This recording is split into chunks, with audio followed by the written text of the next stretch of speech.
আসসালামু আলাইকুম, সবাই কেমন আছেন? আশা করি সবাই ভালো আছেন। আলহামদুলিল্লাহ আমি ভালো আছি। বর্তমানে আমি যে জায়গাটাতে দাঁড়িয়ে আছি সেটা আমাদের রসুলপুরের একটা গুরুত্বপূর্ণ স্থান এবং ঐতিহাসিক স্থান। সেটা হলো রসুলপুর দরবার শরীফ। তো আজকে 4 জানুয়ারি 2026 রসুলপুর দরবার শরীফে ঈসা আলাইহিস সালাম মাহফিল এই উপলক্ষে এসেছি। অলরেডি কত সুন্দর করে সাজানো হয়েছে, অনেক বড় প্যান্ডেল তৈরি করা হয়েছে।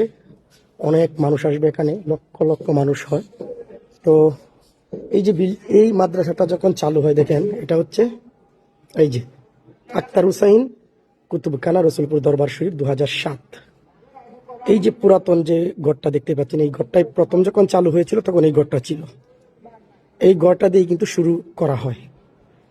তারপর এখানে অলরেডি সবার মাহফিলের খাবারের আয়োজন চলতেছে, রাত্রে খাবার হবে। যাই হোক, এটা প্রথম এই জিনিসটা, এই গড়টা দিয়ে এখানে মাদ্রাসাটা চালু করা। এখন আস্তে আস্তে দেখেন আলহামদুলিল্লাহ বর্তমানে এই যে একটা ভবন, অলরেডি এটা 5 তলা। এটা অলরেডি দেখেন এখানে লেখাই আছে গাসুল আজর এতিমখানা হাফিজিয়া মাদ্রাসা রসুলপুর দরবার শরীফ 1993, প্রতিষ্ঠাতা সাবিহি। এটা হচ্ছে এই নতুন ভবন। আর আমি এখন যে মসজিদ 2 তলা অলরেডি হয়ে গেছে, নিচে ছাত্ররা পড়তেছে। এটা মসজিদ, এটা মসজিদের ভবন। আর এই যে জিনিসটা, এটা হচ্ছে আমাদের আক্তার হুসাইন হুজুরের মাজার শরীফ। তো এইখানে খাবারের ব্যবস্থা হবে এটার ভিতরে, প্যান্ডেলের ভিতরে। আর এখানে তো সবাই হবে, আমি আপনাদেরকে দেখাবো। তো আমি এখন নিচে যাচ্ছি, নিচে গিয়ে দরবার শরীফটা দেখাচ্ছি আপনাদেরকে। আলহামদুলিল্লাহ অনেক উন্নত হয়ে গেছে গত কয়েক বছরে, সবই আল্লাহর ইচ্ছা। যদি আপনারা সুন্নাতুল আল জামাত বা সুন্নিদের স্বভাব সব থেকে বড় সভা মনে করেন, তাহলে এটাকে মনে করতে পারেন।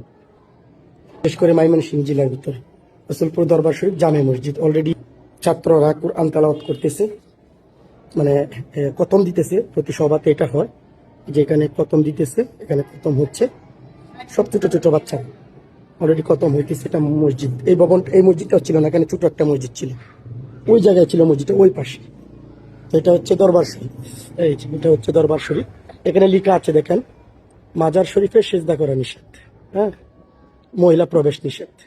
অনেকেই এগুলা নিয়ে অনেক কথাবার্তা বলেন, মাজারে সেজদা করে, এই করে সেই করে, অনেক কিছুই দেখেন এখানে কত সুন্দর করে লিখে রেখেছে। হ্যাঁ আছে, অনেক মাজার আছে একটু উল্টাপাল্টা, সেটা নিয়ে আলোচনা করে লাভ নাই। তো সেটা শতকরা হয়তো হাজারে হয়তো 4-5টা হতে পারে। তো ওনাকে এখানেই সমাধিত করা হয়। আয়োজন চলছে, আমি এখন বের হয়ে যাব।